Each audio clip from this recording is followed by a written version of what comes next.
Welcome back to another episode of With Sonar. I'm your host, Luke Velasquez, and of course joined by my co-host, Kyle Taylor. And we've got a fantastic lineup for you all today. Thank you so much for tuning in. But first, Kyle, we weren't here last week. We had a week off, and now we're back. In case everyone forgot, we do With Sonar on Wednesdays. I know. I almost forgot. Almost. But no, we're back with another edition. I think it was a good little break because we're actually going to start changing things up a little bit. Not only is this With Sonar focused, but what we really wanted to understand is how some of our customer base uses this really great tool called SONAR, but how do they structure their business around it? What led them to, want to get more information? And so that's what we're actually going to turn this With Sonar into. We're going to get some feedback from our customer base and really see what, how they structure their business, what's important to them, and maybe it'll affect some of you guys out there in the community and in the web that are going to see, well, maybe this is something that I face as well that maybe I can capitalize on instead of just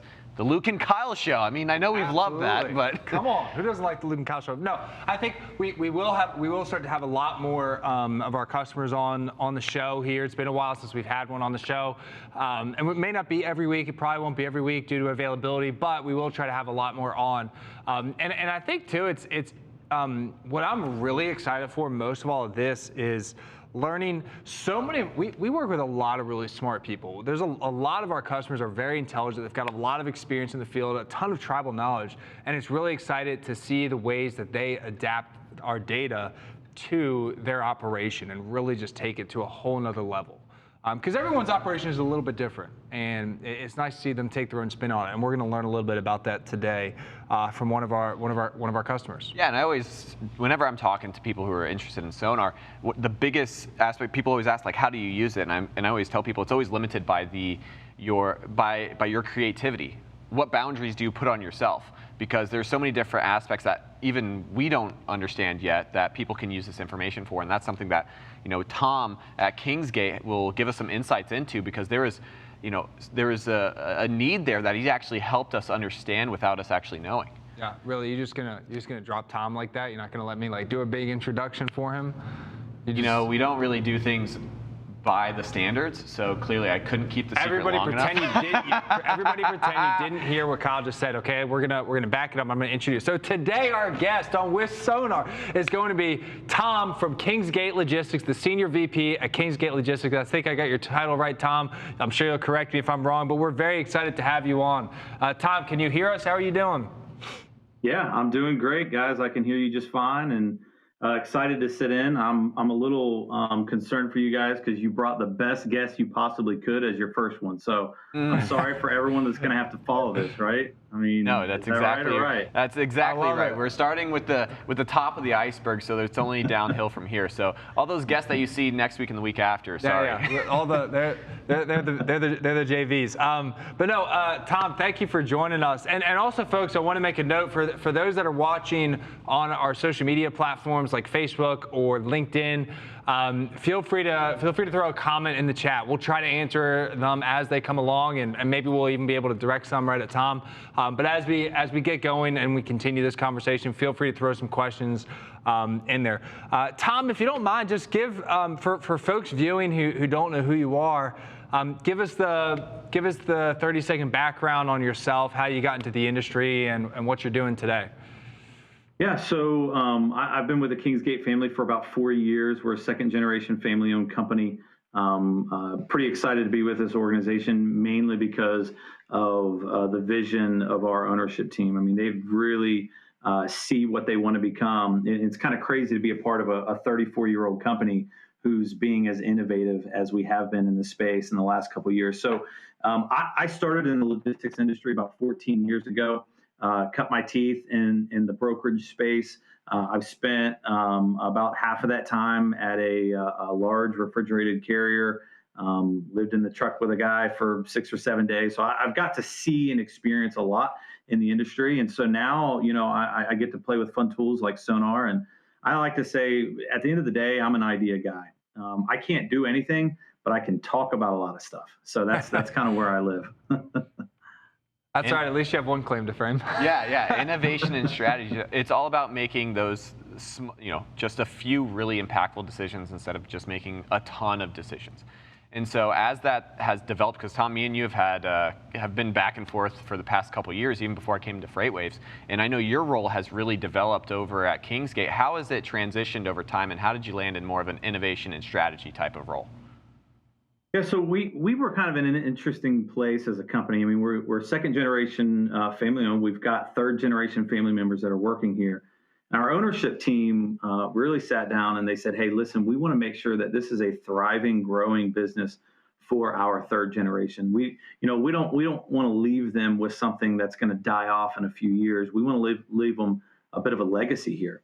And so, we've kind of, as I've gotten to know the family, they were kind of like, "Hey, look, we would love for you to lead this initiative to say, how do we innovate? How do we look at this business differently? And how do we be a little bit more strategic about some of these decisions that we're making? And how does technology play into the future of who Kingsgate is as a company?" And so, because of kind of the trust that they have, I've been able to lean in pretty heavily. We built a robust team in a matter of months, and we're about a year and a half in, and we've got a lot of new business that we can attribute to some of the success. And really, it all comes back to the vision that this ownership team had to say, "Hey, we don't want to stay the same company that we were 34 years ago. We want to grow. We want to innovate. We want to be disruptive, and that means we've got to make an investment, and we've got to do some things that we've never done before." I love that, and there's a couple things there I want to dive into, especially with your experience as it's really propelled you guys forward, utilizing a lot of the SONAR data. But let's take a step back first. So, Kingsgate, it's like you said, it's a 34-year-old company, and I think a lot of times folks associate innovation a lot of times with startups, and they're willing to break the mold. They want to disrupt things a little bit, but being a 34-year-old company, and you are innovating, and you are at the forefront, you are taking things and pushing the envelope. What's the mentality like at Kingsgate that wants to not be stagnant and keep pushing things forward? Yeah, so we've got this attribute wheel. It's something that our marketing team helped put together probably about 2, maybe 3 years ago. We went through kind of a big rebranding effort, but that rebranding effort wasn't just, what does our new logo look like and what are our t-shirts and hats and all that stuff. It was, who are we and who are we going to be going forward? And at the core of that attribute wheel is a word that we talk about often, and it's restlessness. That we want to constantly be in a state of being restless, because we have always found that in our 34 years as a company, as long as we've remained true to being restless in the way that we service our customers and the way that we go to market and the way that we work with our carrier base and all of those things, we have found that we are able to thrive. And so that core allows us to kind of constantly go and ask the question, okay, what we're doing here right now, is this a part of the restless nature of who we are as an organization, or are we becoming complacent? Or are we just kind of satisfied? And that's kind of what drives us constantly to innovate and grow as an organization. I like that a lot. And I think that's a really good mentality to have, especially with logistics being in the industry that we are. It's changing so much, and this year especially, I think we're going to segue as we like to do on the show. Tom, tell us a little bit about your experience this year. 2020 has been a volatile year. How is it compared to some of the years past, given your experience? Is it different than what you've seen before? And if so, give us a little bit of knowledge there. Yeah, so I mean, I'd like to be like, I don't know what you guys are talking about. 2020 has been just fine. I mean, I don't notice anything different. But yeah, it's been a year. I mean, every conversation that I've had with everyone's like, man, what a year, what a year, what a year. It's kind of become almost our trite saying, instead of saying, how's the weather where you're at? How's 2020 where you're at?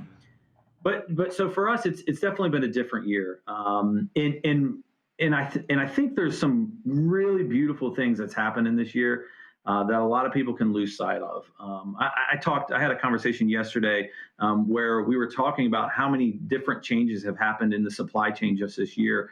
And what's happened is the 2020 year, we've had a lot of people that were getting closer to the cliff. And then we had some people that were just like, this year was the year that caused them to jump off, right? That caused them to just go deep into whatever they're doing, whatever they're building, whatever they're innovating with, to realize that, hey, if we don't do something different now, we're not going to survive 2020. We were in a really good position. We had, because of the foresight of our owners, we had already started leaning into some new things and some different things that really kicked in full speed when COVID hit, and it allowed 2020 to be a much better year than we had anticipated once everything hit. And so we all felt that initial downturn, and we've all been following those volume indexes, and we've just been riding that to this point, and really responding to a lot of our clients' needs just based about the sheer amount of rejections that they've been experiencing within their own books of business. Absolutely. Now let's talk about that for a minute. So SONAR right now, I think one of the most popular data sets in SONAR is our outbound tender rejection index. Now, you guys have actually taken that data set, combined it with a few others to create a scoring system for every load that you have. We don't need to go into the specifics of that for this conversation, but tell us, has the data sets in SONAR, how has that affected your decision making? Especially going into that downturn that we saw in, I guess it was late March. Yeah, so we've got two sets of our business. We've got some of this spot business that we'll work and we'll actively engage with our clients on, but we've got a lot of contractual steady freight that we're responsible for 100% of their transportation. And so it kind of led us in two different ways. In the spot freight, it allowed us to identify the freight that was going to be the best fit for our carrier base, okay? So when our reps are actually in and they're using the data today, it will actually lead them in a direction to say, okay, this is your better choice. They may have 15 loads that they need help on, and our team may say, okay, I've got 5 trucks. Where should I place those 5 trucks? It allows us to identify which of those lanes are going to be the best fit for those carriers. Likewise, on our dedicated freight, it really helped us prioritize the freight that we were going to need the most energy and effort on versus the freight that we should probably just take the first available, right? First available that meet all of our qualifications, that it's going to be a better use of our time to go ahead and secure that piece of equipment and then spend a little more time on some of the other freight. And so it really helped just kind of lead the conversation with our clients and with our team here to know what we were doing and what we were working on, and really a good story behind why we were doing it. That's fantastic. Also, not to get off topic at all, but I've noticed that you're getting a head start there in the No Shade November game versus Kyle and I are going to be here at a bit of a disadvantage. Yeah, I'm betting that Kyle's going to have a handlebar mustache by the end of it. I mean, that's just where my money's at. I mean, we'll see what happens. Tom clearly follows me on my LinkedIn because that just fits my personality to a T. The bad thing about it is my wife's birthday is at the end of November, and she hates it whenever we have our birthday photos or we go out to dinner, and she's got to take a photo because got the worst mustache on for the past 4 years. So, but no doubt that'll be here soon. But your guy Reed over here at FreightWaves is already sporting his, I guess you can call it pencil mustache. But we'll see. He'll keep trying. Yeah, he'll keep trying. That's for sure. Awesome, Tom. There's something in data, I think, right now that a lot of folks don't think about, or maybe not initially at least. It's not at the forefront. Is we think about data as how do we better price freight, right? How do we make better decisions or strategy when it comes to finding capacity, lanes we want to work on the spot market versus lanes we'd rather go the contractual route on, get some dedicated freight. But can you talk about how some of the data in SONAR has maybe strengthened actually some of your relationships with some of your shippers during this time? Yeah, so when I was first joining the Kingsgate team, I sat down with one of our top clients. I think it was about 2 days into the company. And as I sat down with the client, the first thing he started talking to me about was how he wanted to understand more about what was happening in the industry because of the partnership that we had with them. And it was a great conversation, something we wanted to do, but we didn't really have a way that we felt that we could communicate something of value, right? We didn't like to just deliver content just to deliver content. We wanted to make sure that if we did anything like that, that would bring value to our client base. And early this year, as we kind of leaned into the use of SONAR with our team, we actually found that to be our go-to for creating a weekly market update that we do with our clients now. This has opened up so many conversations, both for existing business and new business. Because what we always do when we lead into conversations with our clients about this market update, it's right, it's 10,000-foot view, right? We're not down in the weeds. We couldn't possibly go on the weeds with the number of clients that we're trying to service through this. But what happens is we have a lot of follow-up, right? We'll have a client who will get this. We may be talking about the reefer market at a larger level. They may reach out to us and say, hey, can you tell me a little bit more about what you're seeing in the reefer market in Georgia right now, in Atlanta, or wherever it may be? That has allowed us to be more than just a group of people who find trucks for them, right? And which is it's never been who we are as a company, just to be a guy who finds a truck. We really partner with them, and this data gives us content to actually have that's worth sharing, right? I'm not just regurgitating the same data that they've seen across the board. We're bringing them fresh insights to new data, to current data that is actually making them ask more questions, and it's helping us better serve them in more ways than just finding a truck, but by helping them understand how they should be maybe working that next mini bid that they're working on, and when should they be securing capacity, whether it be through myself as a partner or whether it be with their asset-based partners. What should they be doing right now? And that's the kind of insight that we've been able to provide through that. So much more communication than we've had in the past. That's awesome, and that's definitely something that we've heard a lot of, even from our own sales tactics internally to what our customers are providing to their shippers. And so as this starts to progress, how do you see this causing the industry to change moving forward? Obviously, 2020 will mark the calendars of, like you said, how things have changed so aggressively. It didn't make anything new, but it persuaded things in a faster way. So looking towards the pipe at 2021, 2022, how do you think the conversations will elaborate, and how do you think that shippers will partner more with brokers, or how do you think that that'll be affected moving forward? Here's what we've seen and what we've experienced so far this year.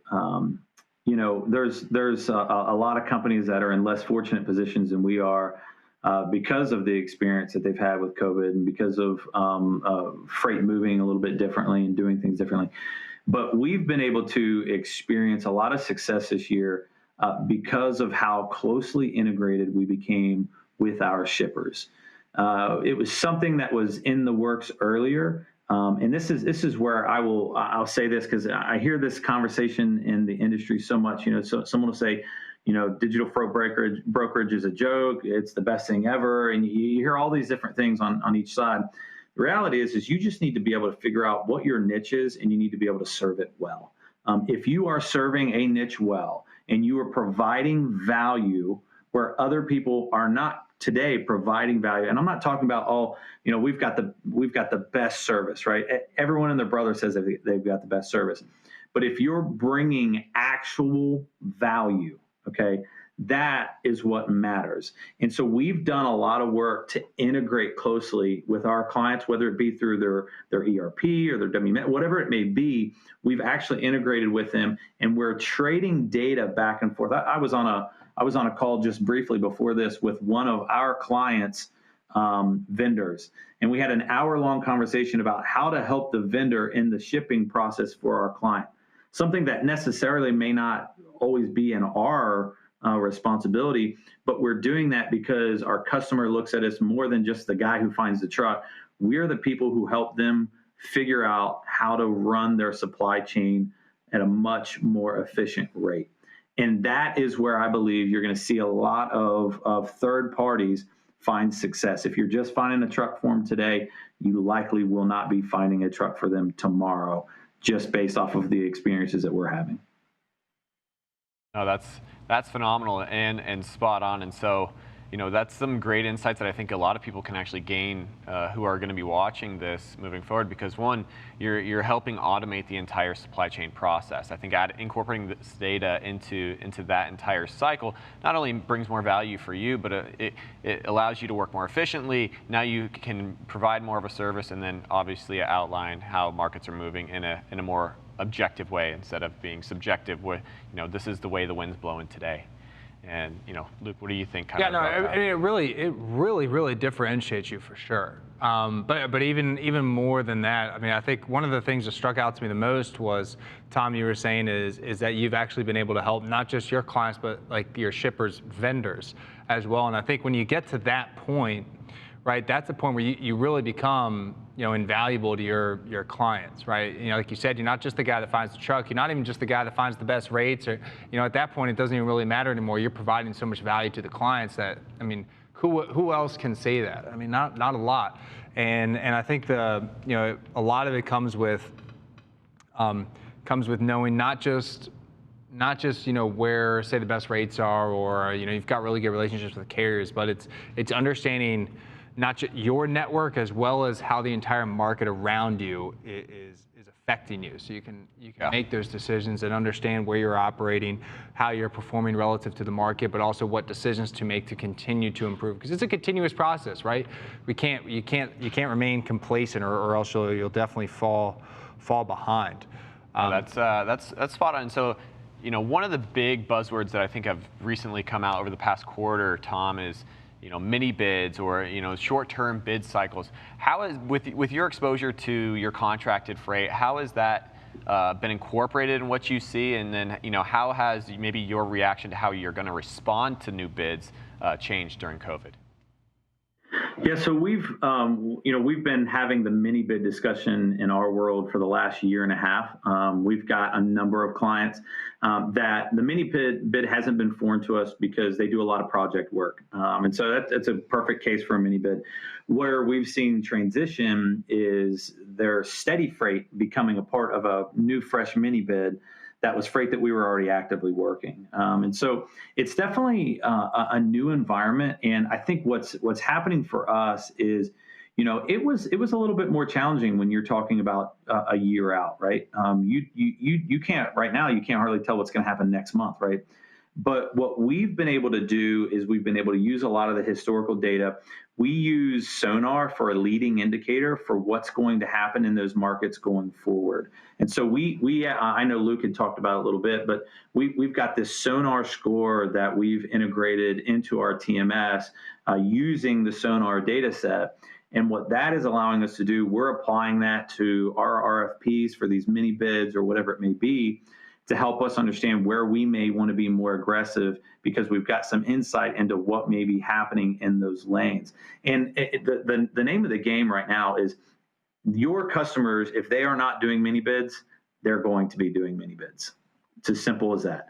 And so you have to make sure that you are arming yourself with the right data, with the right amount of data, so that you can respond knowledgeably to that. And in the past, guys, we would get a bid for 8,000 lanes. And now, if I was a really good salesman, I would tell you that luckily we're experts in all 8,000 of those lanes. And so we knew exactly what the rates were. Let's be honest, no one knows that, guys. And so it's all about getting the right data sources in your hands to be able to respond in a way that your team's going to have confidence in your response, but also your customer, because you're going to be able to deliver on what it is that you put forward. I think that's fantastic, and something that struck out to me there was, giving, the ability to forecast along with that, right? I mean, I think prior to a lot of really prior to SONAR and the ability that we've been able to track data at such a fast speed, I think a lot of the process has been relying on historical models, right? What happened in the past, maybe looking at seasonality trends, benchmarking yourself from the previous month. But now having data in such a real-time fashion, being able to forecast, gives you the ability to alter decisions or understand how you want to move in the future. And like you said, with so many more mini bids happening, we were talking, I think it was Larry on our sales team mentioned that he was talking with a shipper, and since July, they had done 4 mini bids, I believe. Yeah. Since July. It's like right when you get just in the position to go live, now it's, all right, let's roll out another Excel spreadsheet so that we can start getting rates for the next quarter. I mean, that's pretty much what it is. It's a quarterly bid cycle almost. But even Walmart talked on some podcasts, and they talked about this constant procurement run. And I think those points that you hit up, being very familiar with how to be specific towards your niche, being able to see what fits your network and what maybe you can take the risk on, will help you just run these constant bids and be successful. Is that kind of what you're seeing as well, Tom, is just a constant procurement and adjustment? Yeah, I think so. I think there's this constant churn that a lot of shippers will want to make sure that they're keeping their network fresh, and I think that's not necessarily a bad thing. But I do think that what we actually have in this industry typically is everyone's trying to be an expert at everything, and I think sometimes you just got to be willing to say, you know what, that's not where my strength is, and lean into where you are strength. Because in my experience, customers value that type of a conversation. They value that type of honesty. And typically you can find yourself experiencing more success on the business you really want and you're really good at, and then not waste your time with the freight that you're not. There may be someone else that's better at that freight than you. Let them have it. Let them do a great job. Let your customers' supply chain reap the benefits of that. But do what you do and do it well, and make sure you're armed with the right data to be able to follow through on that. I think that's a great nail in the coffin on that one. That really just kind of brought it all together. I think it really does. I mean, so often, and I think this is actually part of the problem with a lot of providers, especially on the brokerage side, is they don't have the data to really understand where they're strong and where they're not strong. And I think it's a guessing game. 8,000 lanes, let's go. I'm going to upload it, download the results from it, and then I'm going to add 20% onto it and send that over and hope I land on it. And then what do I realize? I just got hit with 5 grenades that I didn't really know I was going to hit. There's volatility within there that now I just got struck with. But. Exactly. They're shooting themselves in the foot, and then day to day they're struggling to cover certain freight on certain lanes. And then because of that, they're just throwing away loads on their gravy freight, and they're losing margin on it because they're not spending time there, really reaping the benefits of some of those lanes where they're really solid out. And they shot themselves in the foot, which is unfortunate. So, yeah, I think having this knowledge, having this data really allows them to open up and understand where they have the advantage, where they can be competitive, and where they should probably just, stay away from. That's great. Tom, we're getting here about towards the closing, so thank you so much for tuning in and giving us some knowledge. Love what you're doing. Maybe we'll have you on the show again. Thank you so much for tuning in. The goal is to have a beard like you've got right here, but you've got 4 kids. I only have 2 kids, so maybe by the time the more kids come, I'll start growing it out more and reach those goals. Kyle here, on the other hand, we'll keep working with the stash. Baby face. If the missus lets you. It's a nice concept of one step at a time. So that's all we're going to do is keep one foot in front of the other, and we'll keep working on it. That's all you can do. Tom, thank you so much for joining us. Appreciate it. We're going to close up here, but thank you again so much, and we'll talk to you again soon. Thanks, guys. Appreciate it. What a guy. What a guy. What a guy. Absolute stud. I guess he was kind of right. He called his shot, and he's old Babe Ruth over here pointing into the outfield saying, yeah, have fun for the next couple guests because I just murdered that thing. I know. I'm kind of like, why are we up here? We should honestly just give the show to Tom. Listen, guide rails is all you need. Sometimes you need the Luke and Kyle guide rails to keep you bouncing in the middle. But no, that was fantastic. We didn't even pull up SONAR today. Yeah, but to give people a little bit, I mean, we're seeing a little bit of softening. I think little quick 30 seconds. What are you kind of seeing out there in the market? Well, I think we've seen a tiny bit of softening, but I think a lot of that is really due to shippers are at capacity. Like they're kind of maxed out here, as are a lot of carriers. Like so it's gotten to the point where I think things have kind of settled and fallen onto the ground. It's still extremely tight compared to where it was earlier in the year, but it's found, I think, a new medium where it's sitting right now. Yeah, no doubt. And so next week we'll definitely dive in a little bit deeper on some of those changes. But FreightWaves will be constantly giving you insights into what's changing. We have a bunch of shows that you could definitely tune into to get more market insights into with the dude. We got Dooner, we got Kevin Hill. There's a wealth of information that you could get into. So. Absolutely. Thank you guys all so much for tuning in. We've got another episode of With SONAR at the same time next week. Tune in for that. And in the meantime, have a fantastic rest of your day.